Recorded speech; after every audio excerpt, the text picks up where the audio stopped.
So I think at this point I'll introduce our key man for the day, for the presentation, Sanjay Shah.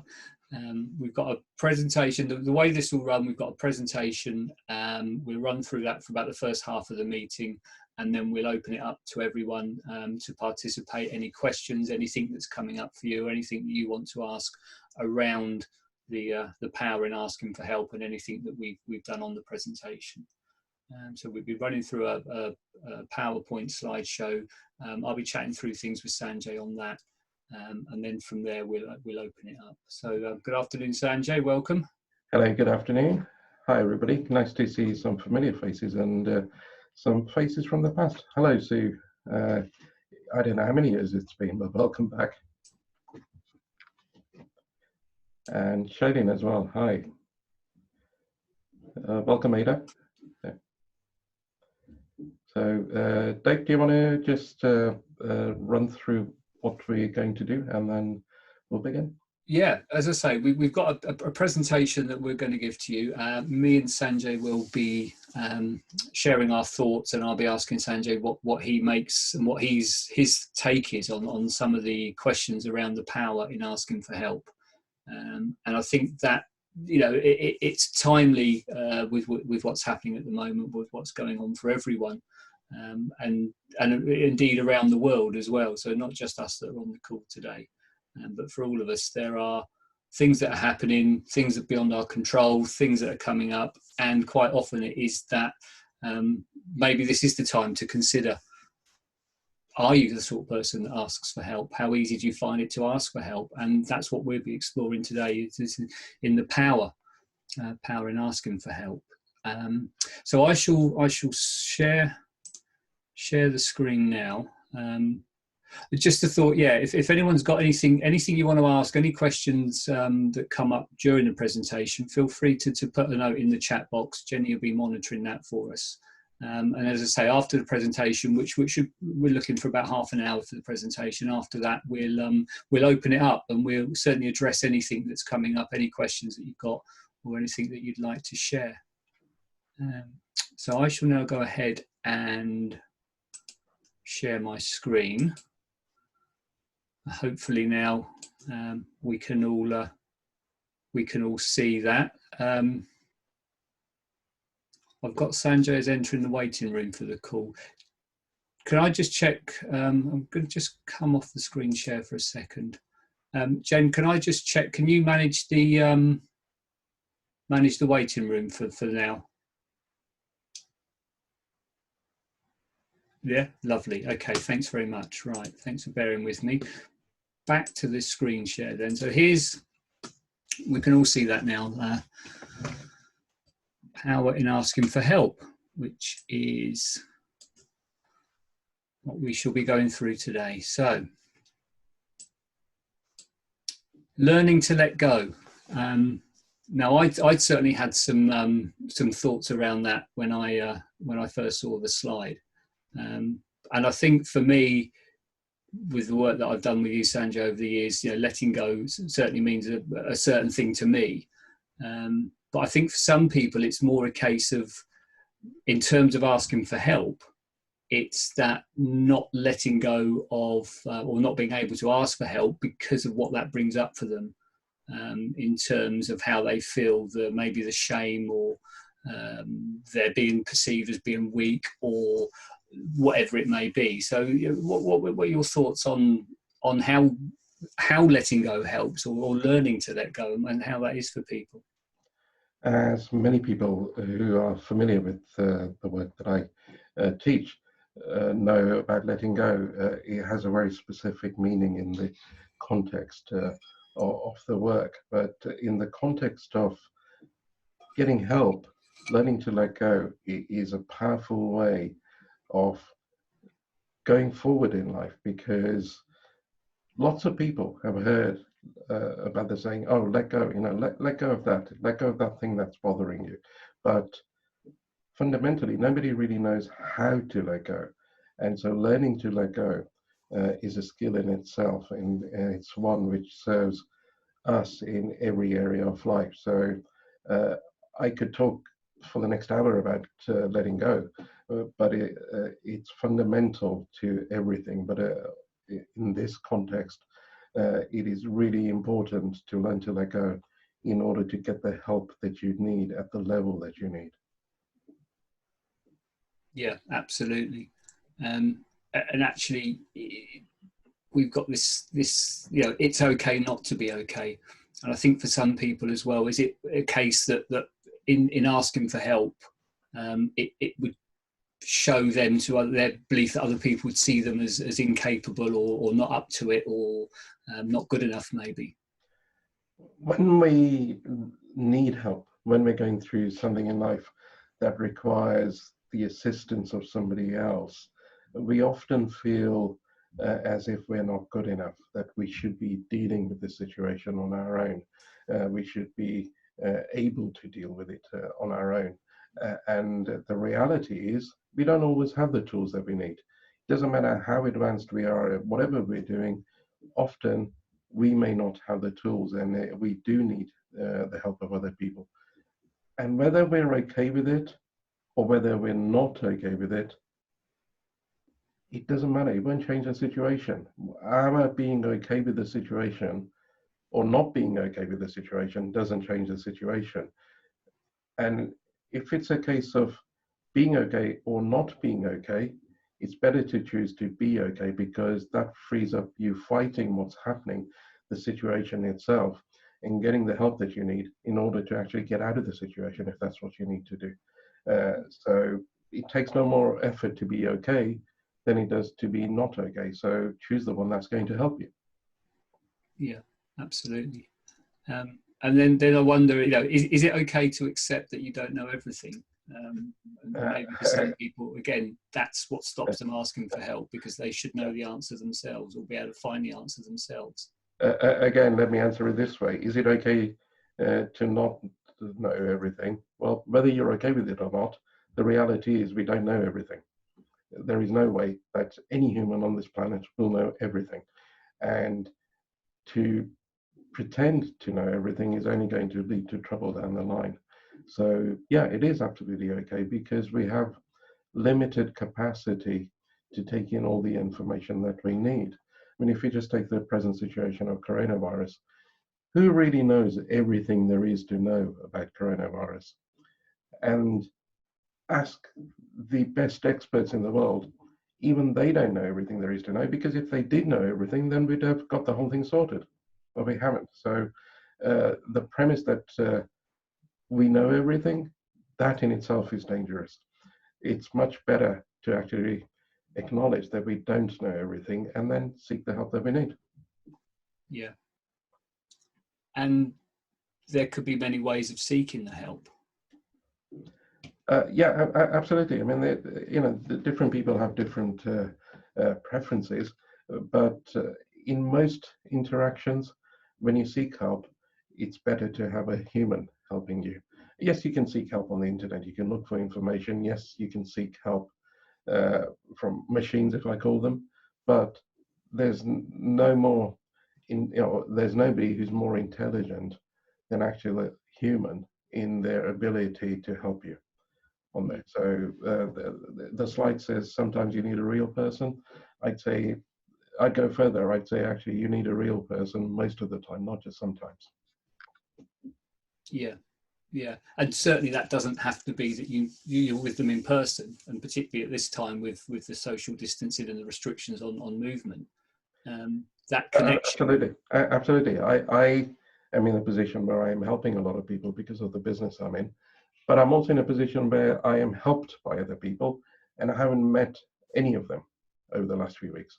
So meeting them in person is not necessary. Technology has allowed us, I mean, we're using a piece of technology now Absolutely. that allows us to meet people, and this is as good as meeting having somebody in the room right next to me. There is a way of communicating where we can actually get everything that we need virtually in terms of communication that we can get in the physical presence of somebody. Yeah, definitely. And that's where the community and the people around you come into play as well, I would imagine. And I think that the word community is quite important because you have to create a community of people around you that are your kind of helpers, if I can put it this way. So I've often shared on my courses that on my phone, I've got certain numbers which are the speed dial numbers. And if I ever need help, those are the go-to people because they're on speed dial. And that's part of my support community, what I call my power team, because they are the people who have the power to help me. Hmm. And interestingly, you as a would be seen for some people as a leader and who runs seminars and runs groups of people and has the community. You've just said you've got people on speed dial. So does asking for help make you weak? I think it makes me far better at what I do. I used to believe that asking for help was a sign of weakness, and that was actually something that was reinforced in my corporate career before I started all of this. So I was part of a huge company, a global company, and it was made very clear that if people were needing help, that was a sign of weakness. And nothing could be further from the truth because all it means to me is I don't know everything. So I'm looking for help because I don't know the answer. I'm not looking for help because I need somebody to tell me that I'm weak. I'm just saying I don't know everything, which is actually stating the obvious truth. Absolutely. And asking for help actually is the opposite. It's a sign of strength because it takes courage to ask for help in a society where society itself has taught us that it's a sign of weakness. So the people that do ask for help, and I have to admit, it's still the minority of people, although it's changing, it's a sign of courage rather than weakness. Because the ones that actually tell you that you shouldn't be asking for help are quite often the ones who are terrified of asking for help because they're afraid that they're going to be seen as weak. Yes, and I would imagine over the years you've worked with and come across people that have struggled to ask for help. Yes. And then the consequences for them of not asking for help. Absolutely. All that happens is they struggle for longer. And that's entirely voluntary. They are the ones choosing not to ask for help when they need it. And then they struggle. And quite often then they complain that their suffering is not ending. And the first question I ask them usually is, have you asked for help? And the answer is usually no. And I go, well, there you go.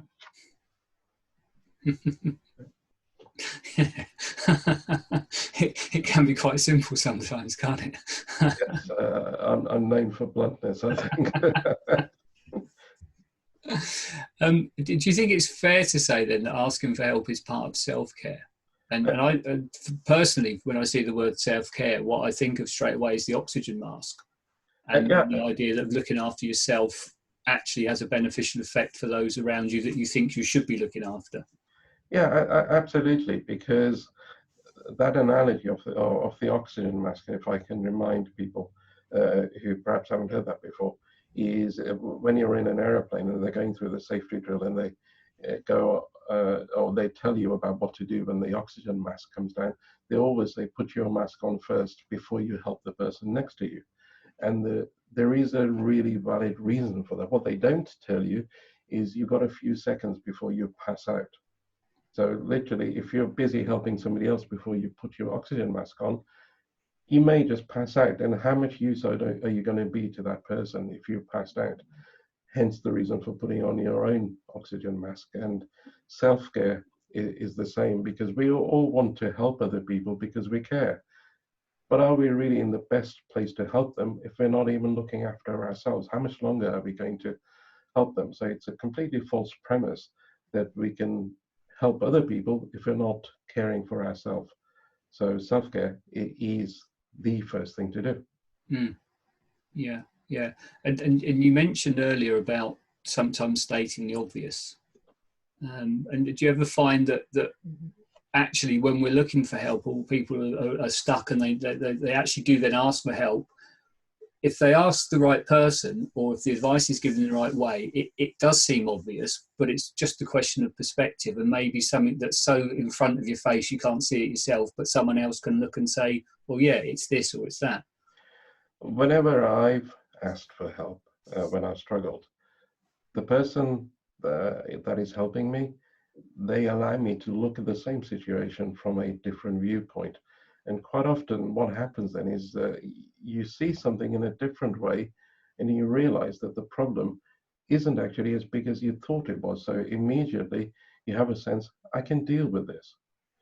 And that's crucial if you're going to get over it, because if you don't believe that you're going to be able to deal with it, you won't do what's necessary to deal with it.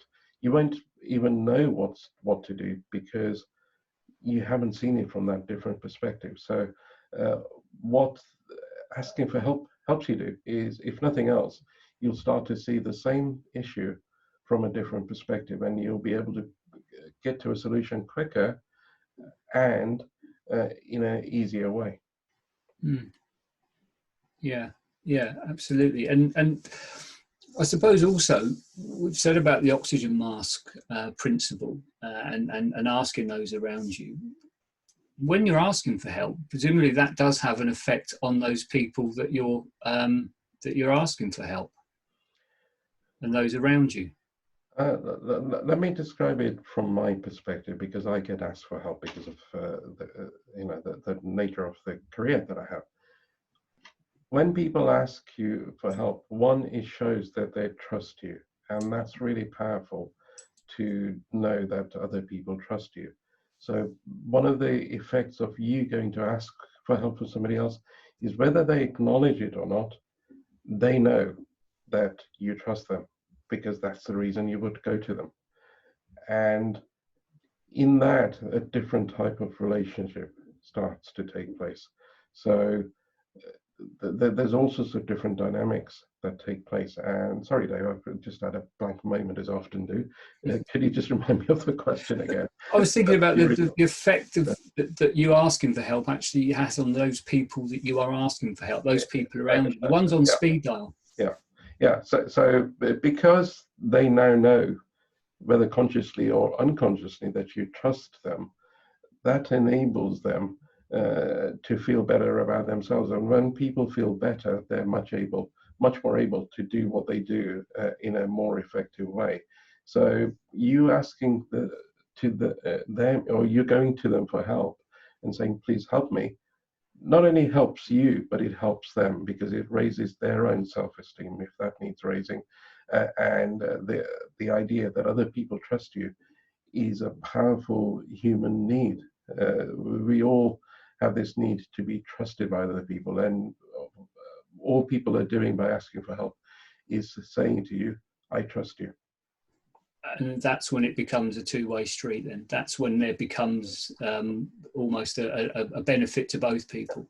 It always is. Those who've been to my seminars will remember me saying pretty much every seminar that I'm going to get as much from this seminar as you are.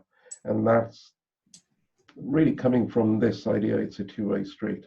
And I joke that when people come to the seminars, they're paying me to sort myself out, because I really believe that I've got much further because of the number of people I worked with. Because every person that I've worked with, that I've helped, has in return helps me. How have they helped me? It's not always in a direct and obvious way, but they've helped me. For example, every time I work with somebody, they help me in my own knowledge and understanding of the work that I do. And so I become better at what I do. So that in itself is a boost. And effectively, if you kind of take it even further, if they're paying me to help them and I get better, they're also paying me to educate myself and make myself better. I prefer me being paid to get better than me paying somebody else to get better. Yeah, that makes sense. Yeah, absolutely. It's an expansion of everything, then, isn't it? Yeah. So that's in a kind of a situation like mine, which is a career. But in the vast majority of cases, including me, when I go to my peers for help, or the people that I regard as my teachers, it's not a monetary relationship. We're helping each other because it's good for all of us. And I'm helping you, saying, for example, I'm helping you, not because it's good for you, but it's also good for me. That's the primary reason for helping. Yeah, and I suppose there's another tendency as well. If you do get to the point where you are ready to ask for help, starting to maybe pick and choose who you think can help you. Is it, again, assuming what people know, or assuming how they might be able to help you? I mean, how do you find your conversations when someone is asking for help? Let me answer again from a different perspective, which is I've been embarrassed quite often because I've assumed that somebody doesn't know something, and then they'll come up with an answer in a conversation that was happening, and they come out with something, and internally I go, oh, I didn't know that you knew that. And it turns out that they actually were, not only did they know about it, but they were very good at it. And so me making the assumption that they didn't know was a big mistake as well. So I realized from those instances that however well I know somebody, I don't really know them. I can't know everything about them. So it's better not to assume anything. And if you go to somebody and ask them for help, there are a number of assumptions we make. What I'm saying is, don't assume that they don't know anything about it. Don't assume that they know loads about it, because they may actually turn around and say, actually, I can't help you because I don't know anything about this, which is the opposite of what I said earlier. So the assumption can go both ways. Don't assume that it's a really tough problem that is going to take them ages to help you. Let them decide whether they want to help you and how long they're willing to help you for.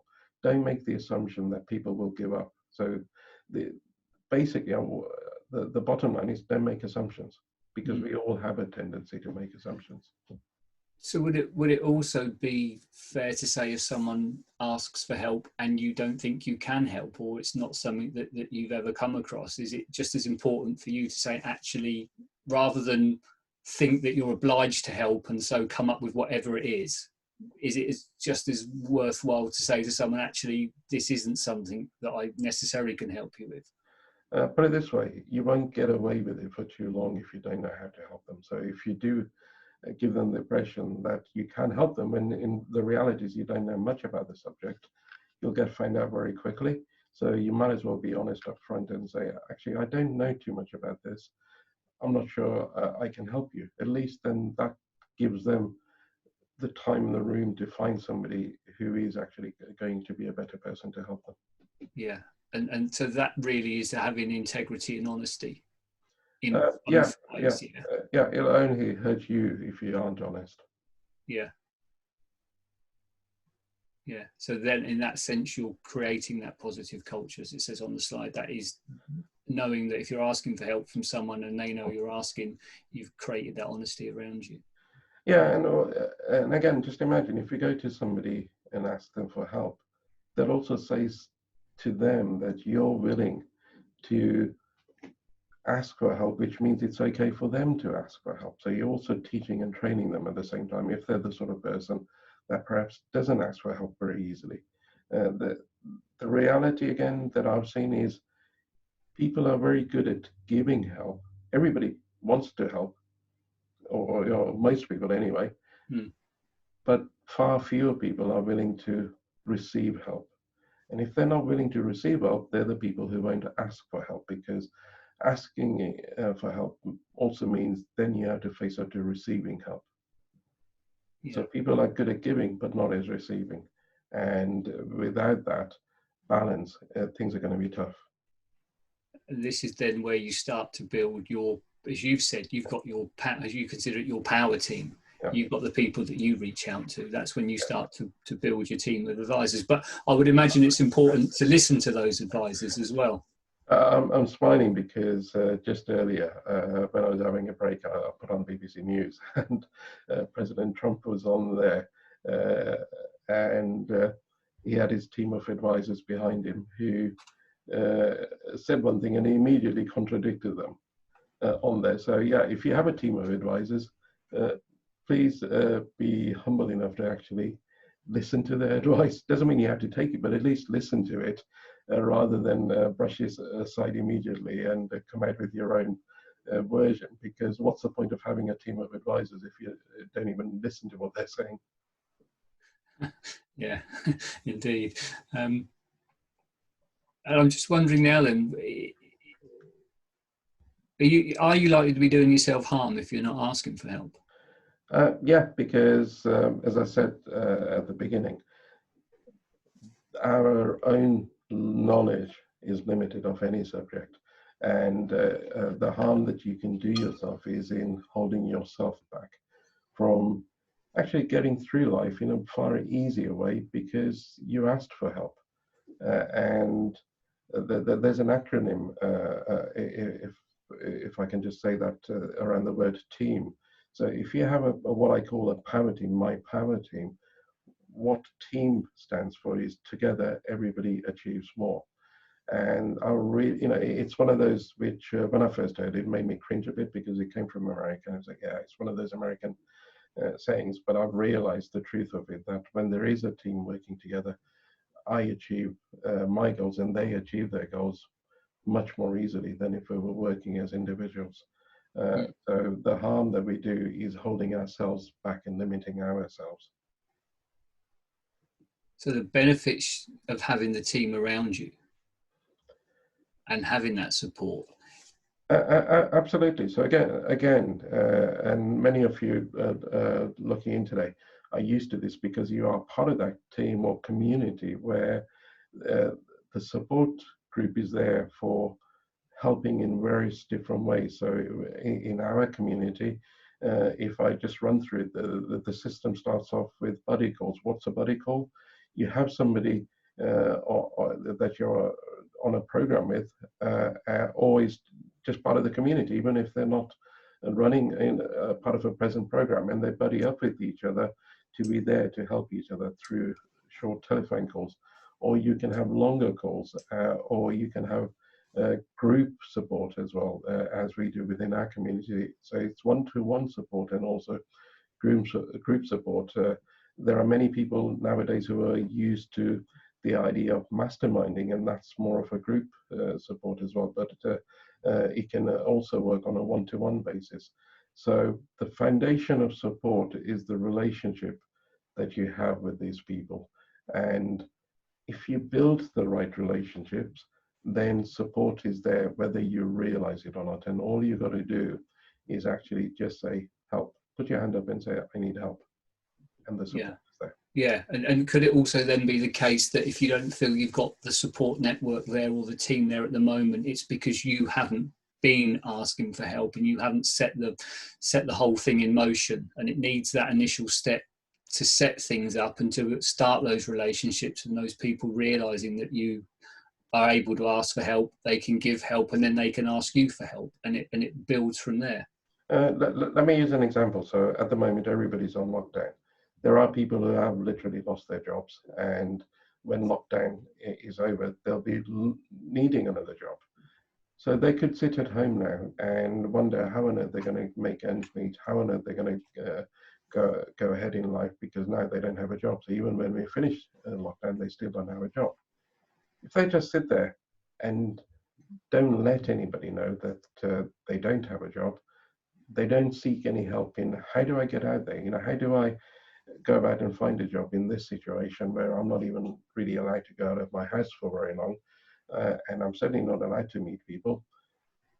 Suddenly there's a whole kind of industry in using video conferencing.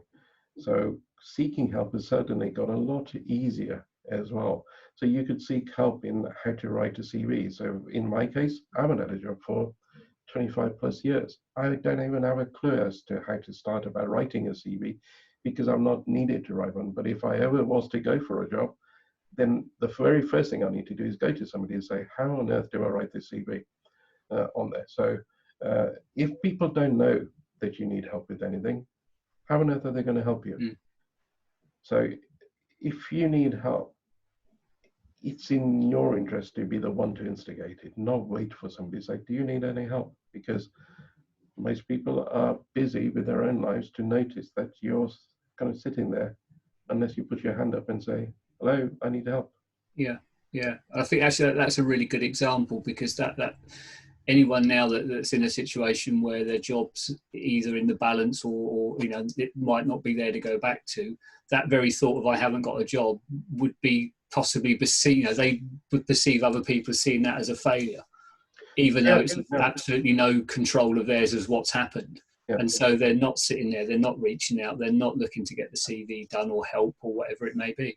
And it's far easier nowadays because of the advent of technology than 25 years ago, when I was basically made redundant. And I sat there on the dole for 6 months because I was too scared to say, I don't know what to do now. Yeah. And even that, if you weren't sure what to do, asking people what you're good at or what they think, what they've noticed in you, may even be the first step in finding out what sort of job you should be going for. And that is exactly what happened to me. So, you know, one of the courses that we're running at the moment, we asked all the participants to seek help from the people that they know by asking them, what is it that they've noticed about, you know, the person asking the question is asking the others, what have you noticed about me? What am I good at? What am I bad at? What are the things that you've noticed? Because different people will come up with different things, but if you ask enough people, we'll start to notice a trend. And that's exactly what I did. And off the back of that came this career that wasn't anywhere in my thinking about what I was going to do with my life. Brilliant. Okay, well, thank you for that. That's the end of the presentation part of the webinar. I'm going to thank you very much for that, Sanjay, and running through that with us. I'll stop the screen share now and should bring us all back in together. So that bit's done now. And really, it's, as I say, thanks ever so much for that. It's just now to turn to everyone else. We've got some questions in the chat. Which is basically just saying, are there any questions in the chat? So let's try another tactic then. Has anyone got anything that they'd like to ask? Anything that's come up for anyone, or any questions or queries on any of that we've been speaking about? Yeah, Nikki's got a hand up, so I'll unmute Nikki. Nikki, hello. Hiya. I just found it interesting when Sanjay was talking about the impact on other people when you know, about asking for help, because when I first started doing this work, I didn't have a very good relationship with my daughter at all. And it was only further on when we were exploring it, part of that was because she'd never seen me asking for help. I'd always been out there helping other people. I'd always seemed to be confident, capable. So that when she was in a situation when she had her first child and needed help, she didn't think she could ask me, because to her, she thought that I would think that she was weak because it wasn't just instinctive and all that. And that was, I was really shocked by that, because for me, I just felt I was just this big faker, you know, that I look like I know what I'm doing, but actually 99% of the time I don't. But it taught me a real lesson, actually, a real lesson about how, you know, if you don't ask for help and you don't make yourself vulnerable, you actually are turning people away from you. It's in some respects. It's a really good point, Nikki, because again, having worked with a lot of business leaders, what I've come to realize, working with them and also looking at their kind of employees and companies, is the ones who seem to be the toughest on the surface are the ones quite often who need help, but they're not seeking it. But because they're giving the impression that I'm really tough, nobody offers to help them, or nobody goes to them and says, do you need any help? This whole idea that if you look superhuman, then people will be too scared to ask for help because they think you're sorted. Or they'll think that you're too busy doing what you're doing to have the time to help them. So it's really important to take that step, because the ones that need help from you will be the ones that are probably going to be the most scared to ask you for help. Yep. Thank you, Nikki. It's okay. Has anyone else got anything that that they've noticed, even about how they ask for help or don't ask for help? or have other people that they know, because we all know people who are good at asking and people who are not good at asking. So what sort of things have you noticed in those? And those of you that are come on here, but why have you come on here? I presume it was to learn something rather than just to look at my face. So what are the questions that you have? I just sorry, Keith. Just before you ask, I just wondered, Nikki, how did you feel when that became obvious, when your daughter said that she actually didn't want to ask you for help? I was devastated, absolutely devastated, because I'm her mum. I wanted to be the first person she came to for help, not the last person. Yeah, and I just sort of thought that she'd basically bought into this fake person, because I wasn't showing who I really was. And I don't know whether that's partly, I think, to do with, I was brought up in a military family, so you did get on with stuff and you didn't complain about anything and you didn't get upset about anything, and you just went up. So it was conditioning for me. Stiff upper lip. It was, yeah, it was. And over these last couple of years, I've completely reversed the way I was. Well, not reversed. I've actually become the real me. The real me's on the outside now, rather than being buried inside. So, and my relationship with my daughter and all my family is just so much better. So much better.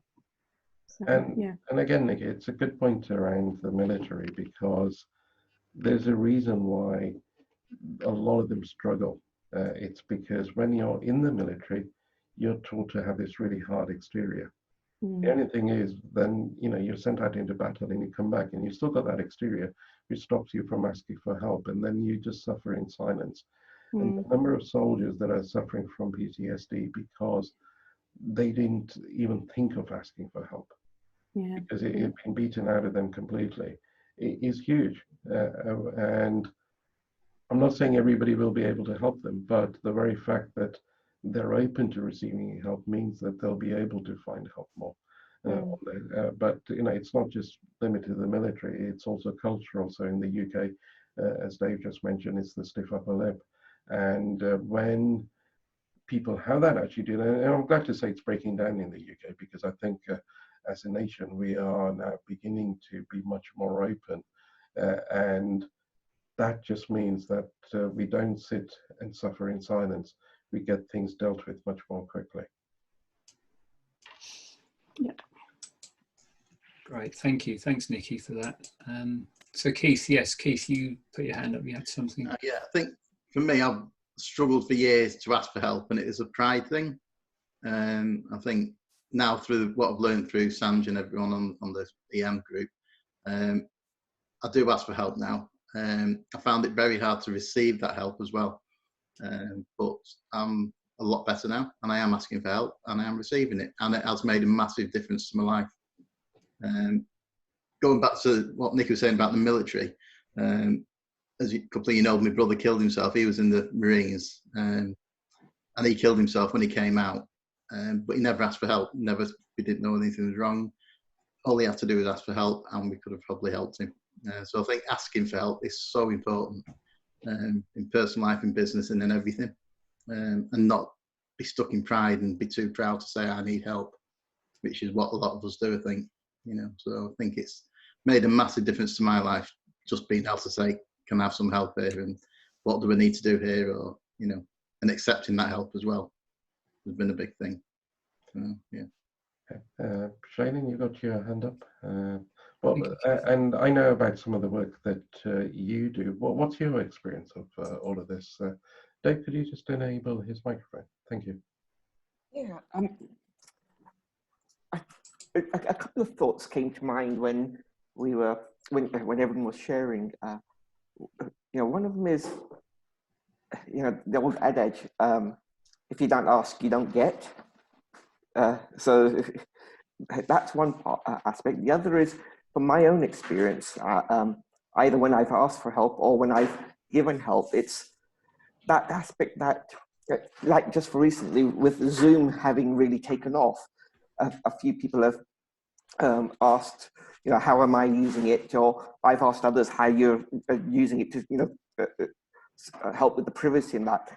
And some of it you can look on the Zoom videos and that, but just asking someone else who's dealing with it really can fast track you on that. So it's that part of it as well, where you can learn it yourself and get to a certain point, or you can ask someone else who might have the knowledge and the skills and fast track you and bring you up that learning curve a lot quicker. So that's another aspect. But the one that I've been really thinking about recently and working with at the moment is in terms of our growth, there's a saying where it's on the border of support and challenge. So we need challenge to grow and we need support, and in the right proportion. If we have too much support and not enough challenge, we're not going to do anything and we're not going to grow, because everyone's holding our back and not letting us take our own steps. But if we have too much challenge and not enough support, we're going to feel overwhelmed and stress and fall over. But when we have that right balance of support and challenge, then we grow and we increase our comfort zone and have a newer version of ourselves to be able to deal with whatever life throws us, and have increased our capacity. So that's where asking for help, I think, can be there. And the flip of it that I'd like to also share is also just, looking, and like with this seminar that we have at the moment, just looking back and thinking, okay, what can you do to offer help to someone else? And not also just think about receiving, but also about giving, and see where you can give help, and whether it's just an ear for someone to talk to, or whether it's a particular skill or a particular aspect in that manner, but just offering that help. And especially in this time where we are all locked down, so just offering that check-in of how you doing, do you want to chat, or anything in that manner, I think can be quite powerful. And likewise, the question might come back. So it creates that connection and relationship. And just two other quick things on that. One is, if you haven't watched the Brené Brown TED Talk on vulnerability, watch that one. It is super beautiful, and talks about her own journey and having,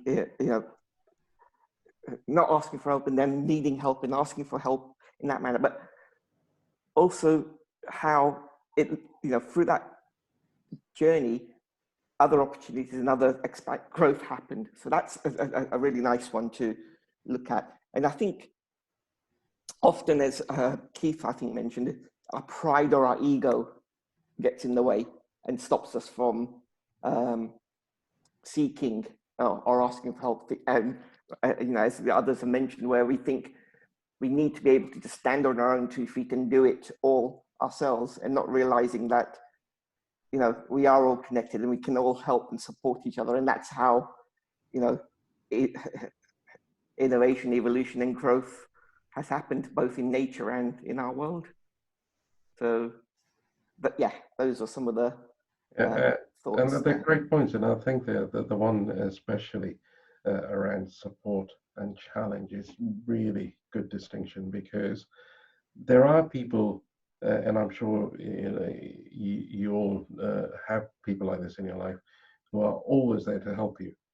But they're there to help you so much that they don't actually let you learn anything, because they step in and almost do it for you. And so you don't have the challenge to grow.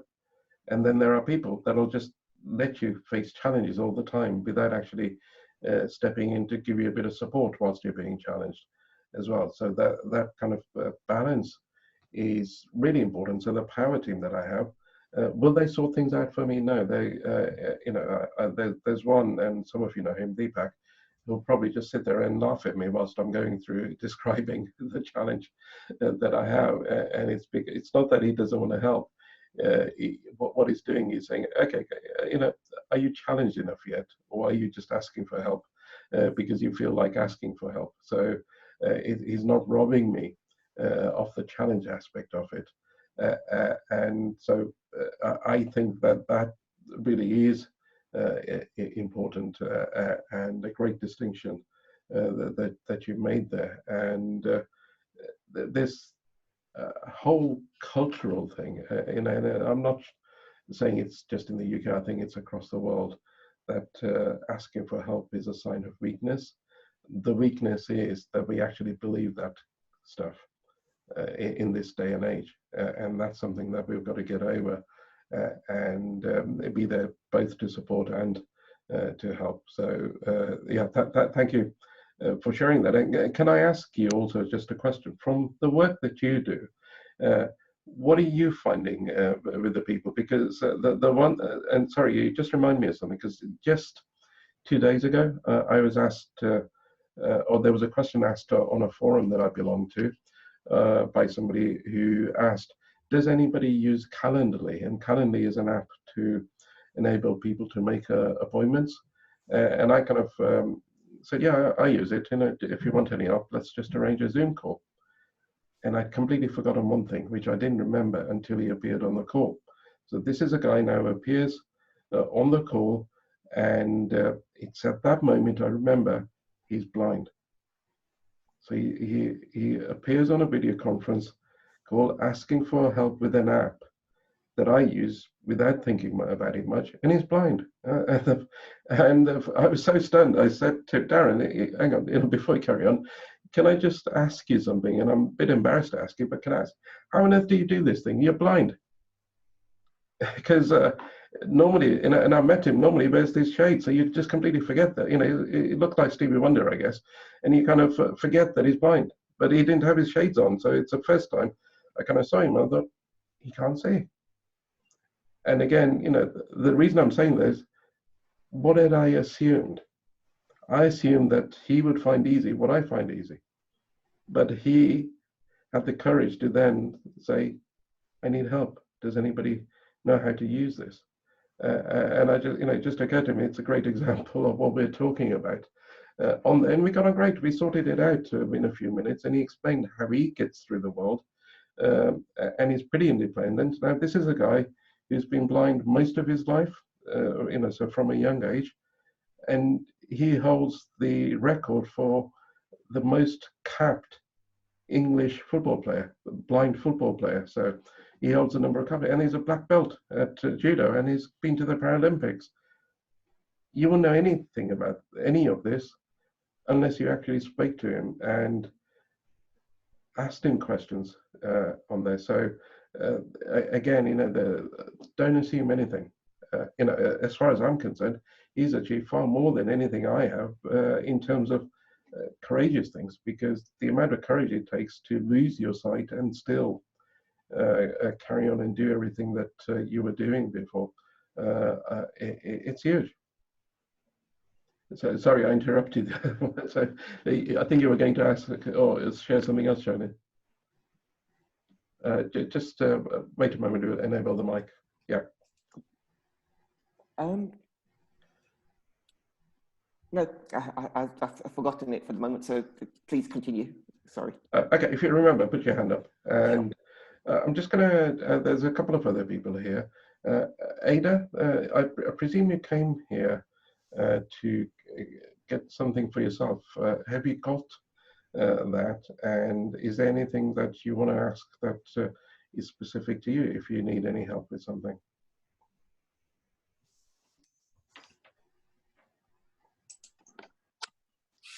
Hi, first of all, I would like to thank you for the presentation.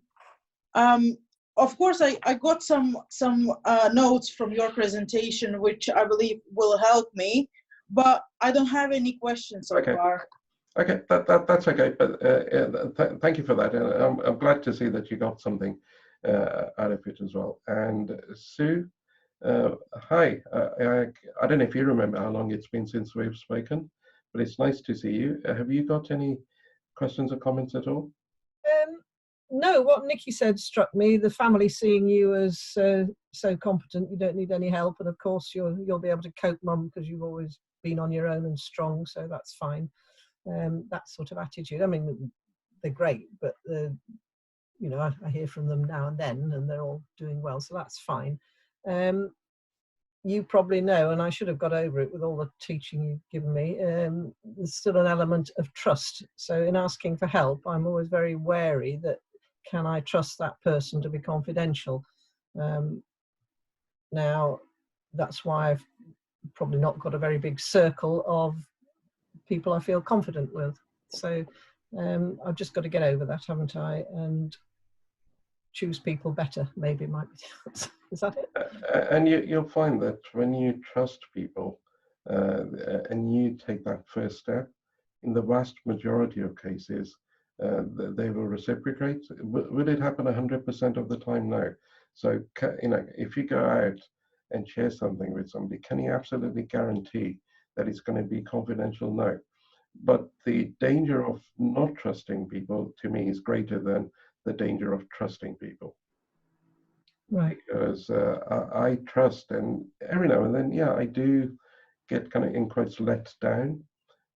But the instances of that are so far fewer than the instances in which people have excelled themselves, that for me, to not trust is actually more risky than to trust.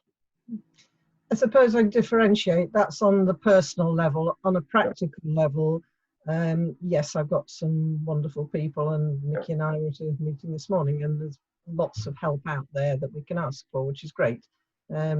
So the practical level and the business things, but it's the personal thing I'm still very wary of. Okay, but okay. And just whilst I remember, because we haven't spoken for a while, drop me a line, because the course that you did, Emotional Mastery, we're going to do an online version of that in the next few weeks.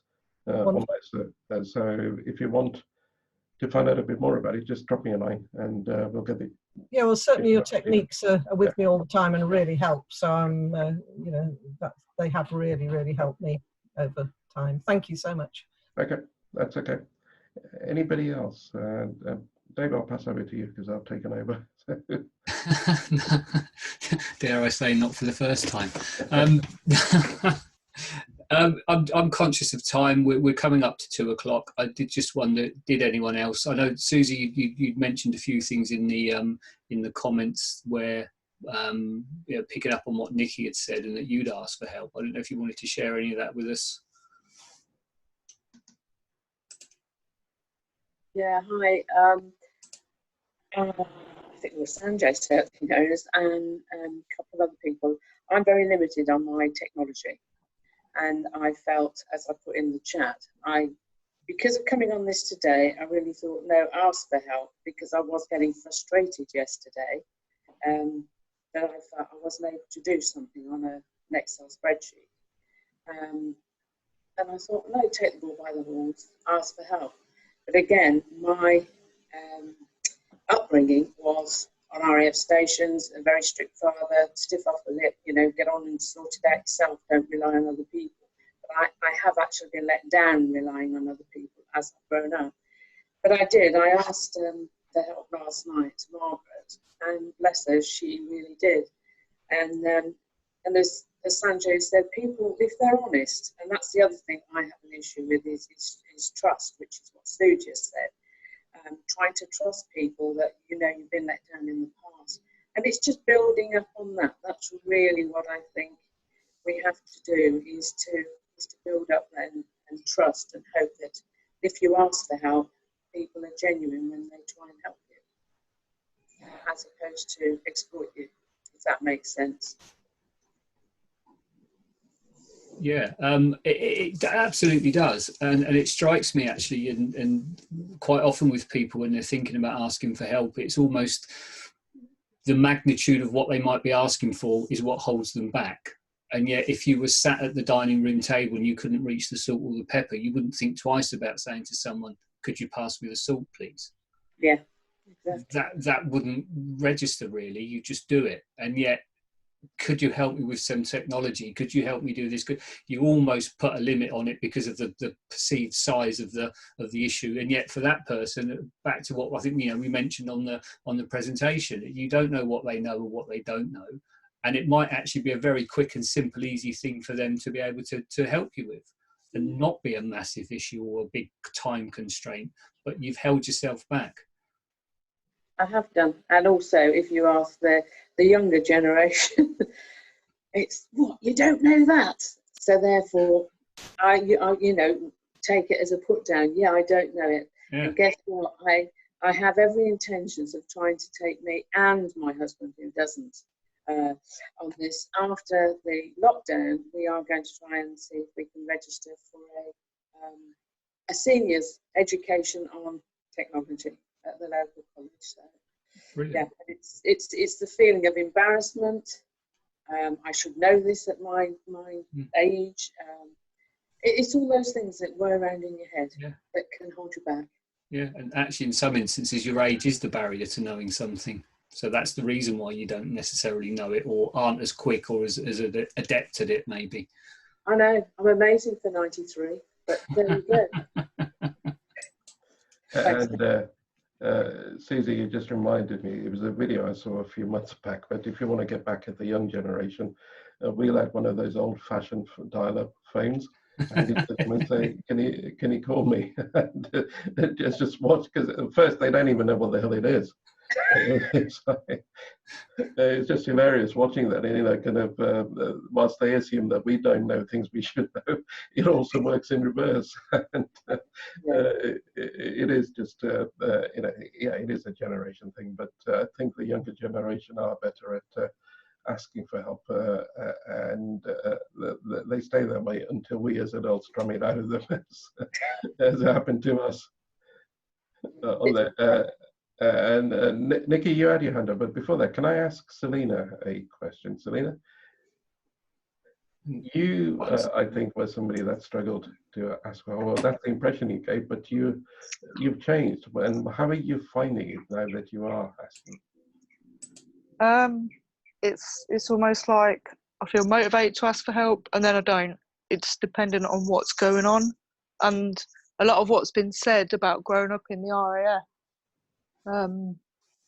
Which is where I grew up, and not having a stable community constantly and trusting people. There's a lot that's been said today that has brought stuff up emotionally, and I've wanted to cry because I find it very difficult to connect with people on that level, to ask for the help and to even know what on earth help do I need. I don't even know that at the minute, to put it into words to get the correct help, you know. And then, is it going to be the right person? Are they going to take advantage? All this stuff, everything that's been said. Yeah, and I'm just kind of looking at, we've got you know, a small number of people on this call, around 15 people, and yet how many people have said they grew up in that environment? So maybe we should market something to the RAF next. Yeah, because I'd ask for help, and I'd be told, figure it out yourself, deal with it yourself, you know, and that's kind of how I then avoided asking for help, because I thought, no, I should be able to do this myself. Yeah. And then beat myself up when I can't. Yeah. So it's a catch-22. Yeah. And then that's what happens to people, is they find themselves going around in this kind of vicious circle, and punish themselves, really, more than anything else. But it's good to see you change, and to see you asking for help as well, because it brings out a much more softer side to you. That's there, but you hide it behind that hard. And those of you that don't know Selena, Selena lights fires for me where I put people on the fire. So she's the expert at lighting people on fires and tending them, ready to roast people at the other end. Nikki, you had your hand up. So we're just going to finish actually in a moment. So yeah, no, it was just going on from something that Susie said, that, you know, sometimes something that's major in your head is a major issue and so complicated to sort out is really simple for someone else. And I saw a post that Margaret put on EM last night, about helping a friend out with spreadsheets, which for her was a 10-minute job, but this person had spent hours. Was it you, Susie? You were the friend, but you'd spent hours trying to do it. And I thought that's just, it resonated with me, because I thought, yeah, that's just like me. And because I can't do spreadsheets and I don't understand them, I feel stupid. I think I should be able to understand them. Why can't I? And last night, that message just was so clear. And also this business we've been doing about what are we good at, what aren't we good at. And I just thought, yeah, those are the things that you just ask for help on. Why waste all that time and energy when you're never going to be able to sort it out yourself? Especially in the days of Google, you know, you don't even have to go anywhere to ask for help. You know, if you're too embarrassed to ask somebody close to you, put it up on there and you might find the answer there. But I still suggest it's better to have that human level communication with somebody that you know, because it helps both of you in that situation. So Dave, over to you. I think it's gone 2 o'clock now. Yeah, we're just past the 2 o'clock mark. I would just say Jenny has put in the chat box the link to the TED Talk that Shalene mentioned, so that's there for anyone to take and have a look at. And really, just to thank everyone for attending today. I just to mention, Sanjay, I mean, we've obviously, you know, you've registered for the webinar. We will be keeping in touch. We will be letting you know about things that are coming up and things that we're doing. I didn't know, Sanjay, if there's anything in particular you wanted to mention about what we've got coming up, or plans for the future, or ways for people to keep in contact. Mainly, you'll be hearing from us, but immediately, which is in May, for the first time ever, we're holding a multi-day course, which is usually run as a live course. And when it's run as a live retreat over 3 days, it's something that some people struggle to get to because of other commitments and also the cost of it. And because technology now allows us, and in a way, lockdown has really helped us get to it as an online version much more quickly. We're going to be holding that in May, and we'll send all of you details of that. But if you've got any questions around it, feel free to get back to us. There are many people here who've done the live version of the retreat, and they've seen the benefit of that. Now people get a chance to find out what it's like to do it as an online retreat from wherever you are right now. Great. Thanks very much. Thank you. Just leaves me really just to thank everyone for your time, your attention, and your participation today. So all thank you all very much. Thank you all very much, especially Jenny, who's been sitting quietly in the corner, yes. helping out. So thanks very much, and see you all very soon.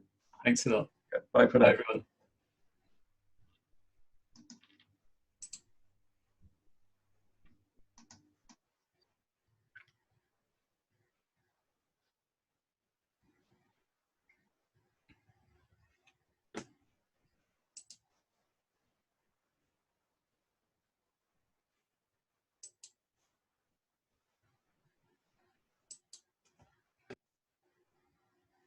And we stop the recording.